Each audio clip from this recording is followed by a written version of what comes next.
Bonsoir à toutes et à tous et bienvenue au 20h sur Equinox Télévision. À la une de ce journal, les élites des Kribi dans la région du Sud Cameroun accusent la Camerounaise des eaux de mettre à la disposition des populations une eau non potable. Ces élites, pour la plupart des élus locaux, se basent sur la vétusté des équipements de la Camerounaise des eaux. En sport football, le Coton Sport de Garoua, seul leader du championnat de Ligue 1. Les cotonculteurs totalisent 64 points après leur victoire hier à Yaoundé face au Canon Sportif. Le club du Nord dispose encore de 4 matchs en retard au terme de la 35e journée. Voilà pour les titres.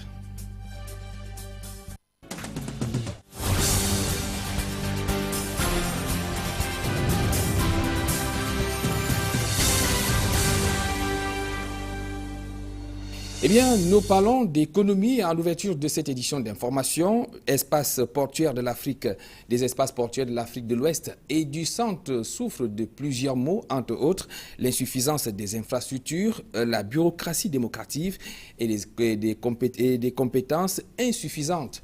Voilà, entre autres maux dont les responsables issus de ces pays essayent de trouver les voies et moyens pour mettre un terme à ce qu'ils qualifient de goulot d'étranglement. Ces responsables sont réunis à Douala pour 4 jours. Mitterrand Dam et Flotamko Bensi. Les échanges commerciaux entre l'Afrique et ses principaux partenaires passent à 90% par les ports. Pourtant, les espaces portuaires de l'Afrique centrale et de l'Ouest font l'objet de nombreuses insuffisances. La plupart des ports ont été construits lors des périodes coloniales, mais avec le temps, il y a le commerce qui s'accroît. Il faut que les ports soient à même de pouvoir recevoir ces marchandises. Nous avons aussi le problème des ports qui sont coincés par les villes, parce que le port doit avoir suffisamment de l'interland, du terrain, pour créer de l'espace pour recevoir les marchandises. Non, ils n'ont plus de l'espace pour développer, pour recevoir les marchandises. Il y a certains ports où les marchandises arrivent, mais les marchandises peuvent faire 2 semaines sans sortir. Pourquoi? Parce qu'il y a trop de bureaucratie documentaire à faire. Pour une meilleure performance des ports de l'Afrique de l'Ouest et du Centre, des experts de ce secteur explorent des voies et moyens pour faciliter les échanges commerciaux entre les différents pays. Des expériences des autres ports d'Afrique qui devraient être profitables au port autonome de Douala, dont les opérateurs économiques dénoncent régulièrement le congestionnement. Plus de 90% des échanges commerciaux de notre pays, ajoutés aux pays qui dépendent de notre côte, transitent pour le moment par le port de Douala. Donc vous comprenez très bien que, profitant de l'expérience des autres, si nous la capitalisons bien, nous allons nécessairement améliorer notre compétitivité pour mieux servir le Cameroun et les autres pays. De l'avis des experts, plusieurs ports d'Afrique de l'Ouest et du Centre ont de nombreux défis à relever sur le plan de la fluidité du trafic, de la sécurité maritime et de la protection de l'environnement. En politique, il faut noter que le Comité national de coordination du Manidem prépare déjà le congrès de janvier 2015. En prélude à cet événement, le président national de ce parti et les membres de cette formation politique ont organisé une semaine d'information à Matom dans le Nyon Ekele. L'objectif étant de former les militants et sympathisants du Manidem afin que ces derniers s'imprègnent des idéaux de cette formation politique. Au cours des échanges, les militants ont été édifiés sur la place des héros nationaux qui ont lutté pour l'indépendance du Cameroun. Les travaux ont été placés sous le thème « Le sang des patriotes est une semence du patriotisme ». Je propose à présent de suivre Dieudonné Yebga, il est le président national du Manidem. Il revient sur l'importance de la tenue de cette formation. Nous sommes dans une zone IP6, il faut donc que les camarades comprennent la notion de la démarcation. Pourquoi nous, IP6, nous sommes partis de l'UPC au Manidem. Donc, parler un peu de cette démarcation-là. Et après, nous allons tenir notre réunion de la direction pour analyser la situation nationale et faire le point sur la préparation du congrès de janvier 2015. Dans la ville de Douala, à présent, on s'intéresse à ces routes qui sont détruites dans l'arrondissement de Douala 1er ainsi que dans l'arrondissement de Douala 2e par des entreprises. Il s'agit entre autres de ces entreprises qui ont engagé des travaux sur certains axes, mais des travaux qui ne sont jamais achevés. Et cela met dans tous les États les usagers qui empruntent ces routes. C'est dans ce reportage de Samuel Choufa et Gertrude Fernande Nokachesi. Le phénomène, au fil des mois, devient chose courante. Des routes en parfait état sont ouvertes pour des besoins de travaux et laissées en piteux état au terme des 10 chantiers. Premier arrêt, le lieu dit terminus Saint-Michel, dans l'arrondissement de Douala 2e. Par le passé, c'était une route comme celle-ci, plane, dépourvue de toute crevasse. Mais depuis le mois d'août dernier, le visage de la chaussée est tout autre. Et l'origine du mal, ici, est connue de tous, ou presque. C'est les Chinois qui travaillent. J'étais en train de mettre le tuyau, mais après le finissant, ils n'ont plus arrangé là. C'est un grand désarroi, c'est-à-dire, en principe, quand ils ont fini les travaux, ils devraient recouvrir le trou, quoi. Donc moi, je ne comprends pas pourquoi ça reste là longtemps. Pourtant, c'est une entreprise qui a détruit pour faire passer les tuyaux. Ils devraient refermer normalement. Cap sur le carrefour Agip, à quelques mètres du marché Mbopi, nous sommes dans l'arrondissement de Douala 1er. Ici également, automobilistes et motocyclistes traversent le même calvaire depuis la fin des travaux engagés en 2013 par la communauté urbaine de Douala pour l'entretien curatif. Après les travaux, après avoir passé les tuyaux, ils n'ont pas bien fait le travail. Donc depuis ce temps-là, on travaille ici difficilement. Ils disent qu'ils mettent les tuyaux et ils viennent dégrader la route. Vous voyez ici, là, pour passer, c'est le problème. Au lieu dit équipement à Aqua, les usagers vivent la même réalité et ici comme ailleurs, ils la vivent très mal. Je le vis très mal, puisqu'à chaque moment on perd le tuyau d'échappement, ça nous coûte cher. Vous voyez par exemple le tuyau d'échappement, il y a le cardan, il y a le carter. Ça se perd, l'eau se verse et votre moteur coule. C'est déplorable de vivre des situations pareilles dans notre pays. Nous qui avons les motos de 3 roues, vraiment, ça nous casse les roulements tous les jours. Les roues se tordent, le pot d'échappement a des trous parce que ça frôle le sol là. Comme c'est du creux, ça peut percer le tuyau d'échappement, ça quitte même. À côté de ces véhicules endommagés, embouteillages et accidents de la circulation sont monnaie courante. C'est ça qui est à l'origine de ces embouteillages. Même les clients dont nous portons, ils s'en trouvent très mal. On se renverse régulièrement. À chaque fois, mes genoux sont grattés à cause des trous sur la route. Même ma dent, là, tu vois, c'est cassé à cause des trous parce que ça tombe là. Des usagers exaspérés qui ne manquent pas d'interpeller les pouvoirs publics. Il faut que la communauté urbaine, surtout le monsieur délégué Tonnet, il faut qu'il vienne vraiment voir que ça ne va pas. Ça nous dégrade les pneus là de gauche à droite. Rendons-nous à présent dans la région du Sud Cameroun, plus précisément à Kribi, où les élites de cette ville se disent scandalisées par la vétusté des équipements de la Camerounaise des eaux. Ces élites qui émettent par ailleurs des réserves quant à la qualité de l'eau servie à la population. Ils réagissent dans ce reportage de Joseph Abenabena. Voici le centre de distribution des eaux de Kribi. Contre toute attente des responsables, le sénateur Grégoire Mbamba et les maires de Kribi 1er et Kribi 2e effectuent ici une visite des installations. C'est ici le laboratoire. Le mixage des produits chimiques se fait pratiquement à la main. Ces agitateurs, abîmés par la rouille, datent de 1957, ainsi que tous les autres équipements qu'on peut trouver ici. Au lieu de 2 pompes, c'est une seule qui fonctionne depuis des lustres. Une situation qui indigne les maires. Nous avons ce regret de constater que c'est des installations qui datent depuis 1957.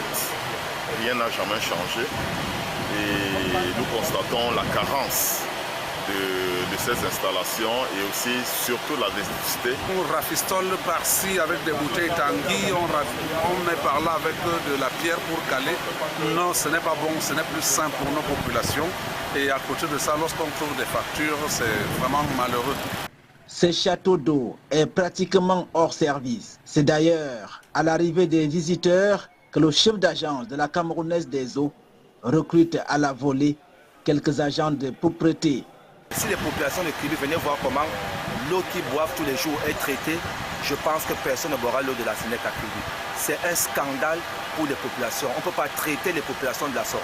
C'est très grave et nous appelons aux responsables de la Camerounaise des eaux et Camouateur de tout faire pour venir régler ce problème. Ça, nous allons demander aux professeurs de ne plus boire cette eau parce que les cas de diarrhée, les cas de maladie, c'est cette eau qui nous entraîne, c'est l'eau de la Camouateur qui nous entraîne tout ça. Nous demandons de venir à Kribi régler ce problème.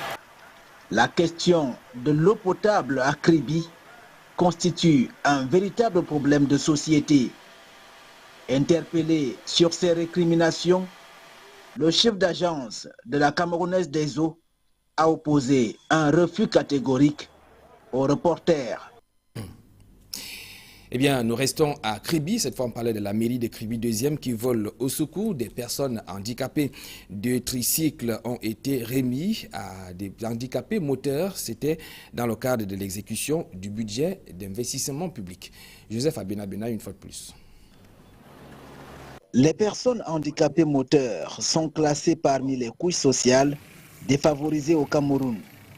Du fait de leur mobilité réduite, elles connaissent d'énormes problèmes dans leur vie au quotidien.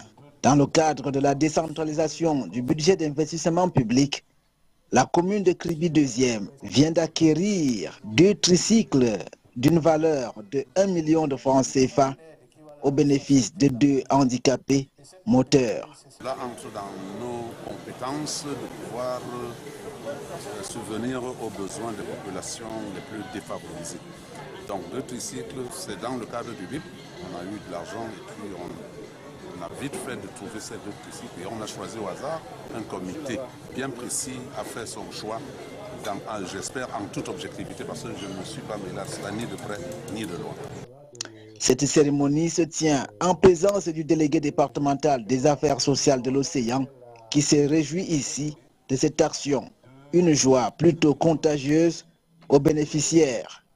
Je suis dans la joie, une joie immense. Je suis dans l'émotion, quand Yahweh m'a guidé. Les personnes handicapées, longtemps considérées comme des mendiants, ne demandent plus qu'à être soutenues par de telles initiatives de l'État pour ainsi voler de leurs propres ailes. Du département de l'Océan, nous nous rendons dans le département de l'Anvila, toujours dans la région du Sud, cette fois avec les personnes âgées qui se disent méprisées par la jeunesse et écartées de la société par les autorités locales. Ces personnes disent avoir été marginalisées lors des manifestations liées à la journée qui leur est consacrée chaque année. Cette fois, c'est avec Roger Takala et Flavien Valondongo. Ces personnes, à la démarche ralente, n'ont pas peur du sol. Elles sont non seulement secouées par des maladies, mais également amorties par leurs âges avancés. Ces jeunes d'hier semblent très remontés contre les gens d'aujourd'hui qui ne leur sont pas reconnaissants. L'ingratitude. Vous avez les enfants, vous les poussez à l'école. Dès que l'enfant a réussi, il vous méconnaît. Si bien que quand vous poussez votre enfant, vous croyez qu'il va vous soutenir. Mais par la suite, c'est le contraire. Il vous méconnaît et vous misérez. Ces bibliothèques vivantes ont profité de la journée qui leur est consacrée pour également manifester leur colère contre les autorités de l'Anvila. On ne nous intègre pas partout. J'arrive. Oh, madame, allez là-bas. Il n'y a plus de place, il n'y a plus de place. Comment vous invitez une personnalité, vous la refoulez, vous ne lui réservez pas la place. Il faut que je me débrouille. Ça, c'est l'exclusion sociale. Alors on m'écarte, on m'associe à la dernière minute. Ça, c'est un signe notoire de mépris. Méprisés par des jeunes et très souvent relégués au second rang par des pouvoirs publics, dans l'opinion, il se dit que ces derniers sont pour la plupart des cas auteurs de leur propre turpitude. On a demandé donc à la personne âgée de débarrasser dans sa tête tous les problèmes psychologiques qu'elle peut avoir. Les personnes âgées devraient faire des efforts pour se respecter en communauté, parce que le mépris vient parfois même d'elle-même. Pour des autorités locales, si la région du Sud compte autant de personnes âgées, c'est dire qu'il y a toute l'attention à accorder à ces derniers qui restent des personnes ressources. La condition de la personne âgée peut donc être, à partir de ces indicateurs, considérée comme bonne, et que le Sud a certainement des choses à faire valoir, des enseignements à donner aux autres, pour savoir pourquoi est-ce que les personnes vivent plus longtemps dans le Sud. Il faut que les autres viennent voir. Rendons-nous à présent dans le département du Mungo, région du centre Cameroun, pour dire que la localité de Baré-Bakem a un nouvel huissier de justice. Maître Alice Djountet a prêté serment au tribunal de première instance de Konsamba. En l'installant dans ses nouvelles fonctions, le corps judiciaire, par la voix du substitut du procureur, a rappelé à l'huissier ses missions. Entre autres, cette dernière doit être rigoureuse dans la rédaction des actes de procédure, mais également veiller au respect des jours et heures de la dignité qui doit présider l'huissier de justice au quotidien. Il faut dire que Baré-Bakem n'avait pas auparavant un huissier de justice et que c'est donc l'unique huissier de justice de cette localité. De la nécrologie dans cette édition d'information, le sénateur Francis Cohen n'est plus. Il est décédé hier à Yaoundé des suites de maladie. On retient de lui l'image d'un serviteur dévoué qui a pesé de tout son poids pour que le Cameroun intègre le Commonwealth. Marcelin Gansop. Sa dernière sortie publique remonte à une dizaine de jours. On l'avait vu très actif dans l'organisation de la 60e conférence de l'Assemblée parlementaire du Commonwealth. Francis Cohen dégageait alors une énergie qui avait même surpris ses proches. Et c'est cette image que l'on retient de cet originaire de la région du Nord-Ouest, haut commis de l'État et militant de la première heure du Rassemblement démocratique du peuple camerounais.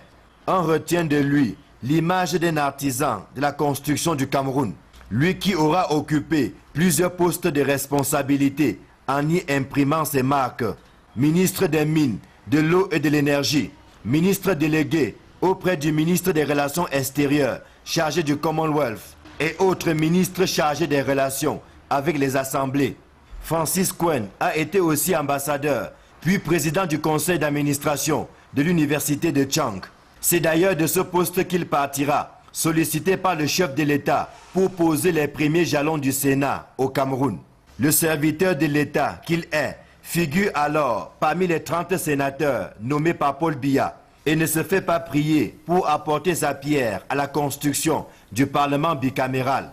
C'est mercredi dernier que le diplomate, âgé de 84 ans, a été interné à l'hôpital central de Yaoundé. Il aura livré son dernier combat pendant 4 jours, jusqu'à son décès dans la matinée du dimanche 19 octobre 2014. Le département du Mboyo, dans le nord-ouest, pleure un de ses dignes fils. Le Cameroun, quant à lui, pleure un bâtisseur dont la longue et riche carrière aura contribué à son rayonnement. Lui qui aura actionné sur tous les leviers et pesé de tout son poids pour que notre pays intègre le club des gentlemen en 1995. Sa page étant désormais tournée, un autre sénateur devrait être nommé, comme le stipule l'alinéa 3 de l'article 219 du Code électoral. Cet alinéa indique qu'en cas de décès d'un sénateur nommé, un autre sénateur est nommé pour achever le mandat à la diligence du président du Sénat. L'accord de cessez-le-feu signé entre le Nigeria et Boko Haram est à prendre avec beaucoup de pincettes. Les politologues et experts des questions de défense et de sécurité recommandent la prudence, même s'ils n'écartent pas pour autant une telle hypothèse serait bénéfique pour les deux parties. Marcelin Gansop. Jonathan! Pour les politologues et géostratèges, l'annonce de la signature d'un accord de cessez-le-feu entre le Nigeria et Boko Haram est à prendre avec quelques pincettes. Le premier problème que cela pose, c'est la légitimité de l'autorité qui annonce. On constate que c'est le chef militaire qui annonce. Et cela pose donc le problème de savoir si ce cessez-le-feu est réel ou s'il ne l'est pas, d'autant plus que jusqu'à présent, on n'a pas encore entendu une voix venant directement du gouvernement qui au Nigeria est, comme tout le monde le sait, un gouvernement civil.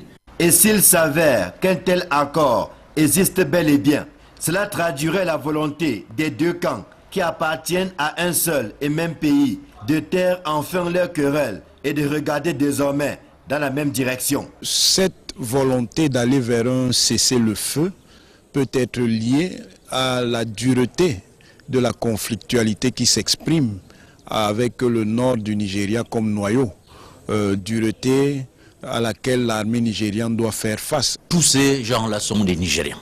Cela signifie donc en réalité, ce qui surprend, c'est qu'ils soient arrivés à une posture où ils aient pensé que la seule manière de résoudre leurs différends, c'est d'abord de recourir aux armes. La négociation pour parvenir à un accord de paix en soi, pour des gens qui ont la même nationalité, ne devrait pas poser un problème réellement parlant si nous sommes encore dans la politique. Parce que la politique, ce n'est pas le fait que pour un différend, il faut nécessairement que les armes parlent. Qu'il s'agisse de l'État fédéral du Nigeria que de la secte islamiste Boko Haram, chacune des parties aurait alors un intérêt à ce que la guerre cesse. Je pense que ça peut être une manœuvre politique, puisque comme vous le savez, le gouvernement actuel est aussi le gouvernement qui se prépare à aller aux élections. Un des résultats, c'est le fait qu'on annonce bientôt la libération des jeunes filles. Ça peut avoir un effet au moment où on présente la candidature, bien évidemment. Ça, c'est vu du côté du gouvernement.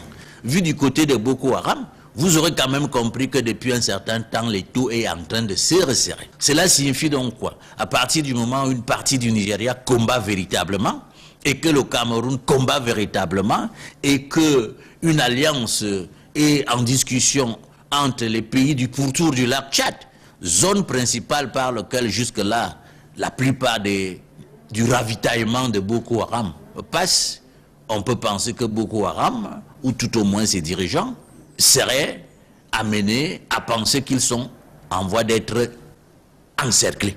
Et donc, mieux vaut commencer la négociation maintenant que d'attendre le point d'achèvement final. D'après les informations qui circulent depuis quelques jours, c'est sous l'égide du facilitateur tchadien que le Nigeria et Boko Haram auraient signé un accord de cessez-le-feu dont on attend les premières retombées. Restons à l'étranger pour parler des milliers de personnes qui vivent en quarantaine dans les pays touchés par l'épidémie Ebola. Mais la stratégie de maintenir des personnes en isolement est très controversée. Les précisions avec les confrères de CCTV. Il y a 2 mois, Emmanuel et Eva Abalao ont perdu leur petit-fils. Mais Shaki Kumara n'est pas mort du virus Ebola. Il est mort des suites d'une blessure par balle. En août, le gouvernement a mis en quarantaine la banlieue de West Point pour essayer de contenir la propagation du virus. Les habitants ont protesté. Shaki se trouvait sur les lieux alors qu'il avait été envoyé pour acheter du thé. Lorsque les forces de l'ordre ont ouvert le feu sur les manifestants, Shaki a été blessé aux jambes. Il s'est vidé de son sang en appelant sa grand-mère avant de mourir. Puis, quelqu'un est venu à moi et ils ont crié, ils ont tiré sur Shaki. Il nous était impossible de le ramener à nous. Je n'ai pas vu Shaki depuis sa mort. Lorsque je vois Shaki, ses yeux étaient morts. Il m'était impossible d'être près de lui. Il m'a appelé en pleurs. Ma grand-mère, amenez-la moi. Un policier passait par là, il me connaissait. S'il vous plaît, amenez-moi ma grand-mère. Mais personne n'est venu me chercher pour m'y conduire. Le gouvernement libérien a qualifié la mort de Shaki d'incident triste et regrettable. Lors d'une déclaration, le président a affirmé que le personnel de sécurité engagé comparaîtrait devant un tribunal militaire. Mais la famille de Shaki dit qu'on ne leur a pas précisé le moment où justice serait faite.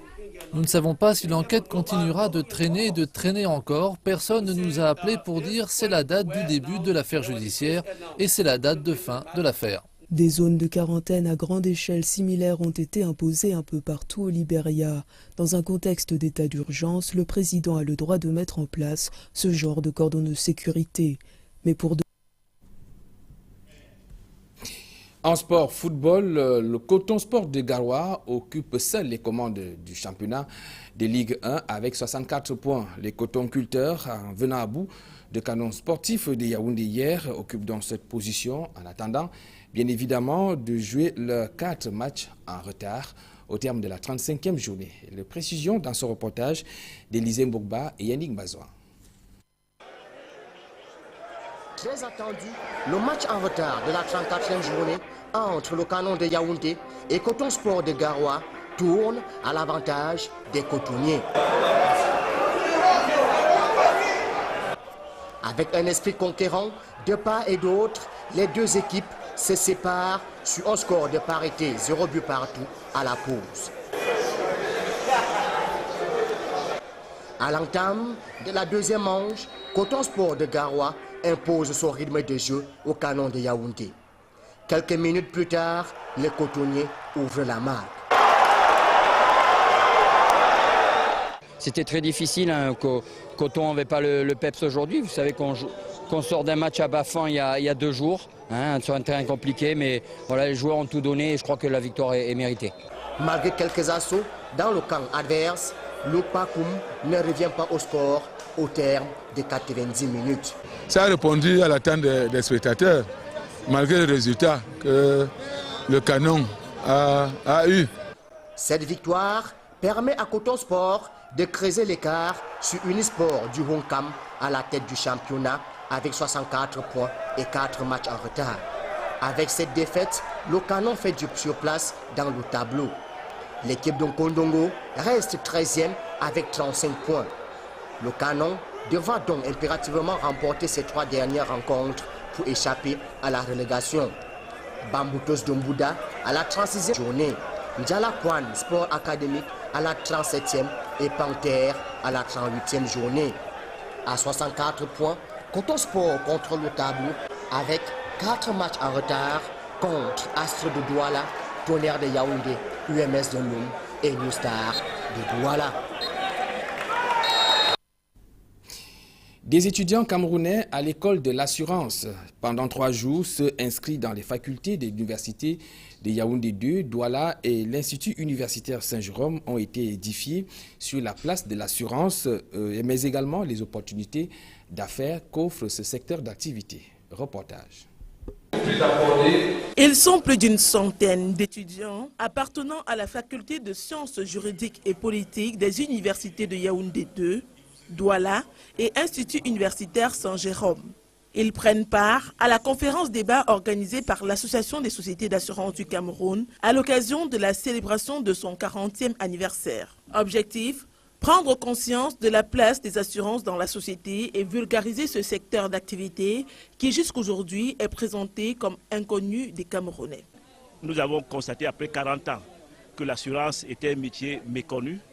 Et pour commencer à faire connaître ce métier, je pense qu'il faut commencer par les plus jeunes. Face aux assureurs du Cameroun, les étudiants interrogent. Est-ce que les métiers d'assurance sont des métiers porteurs? Effectivement, nous parlons d'émergence en 2035.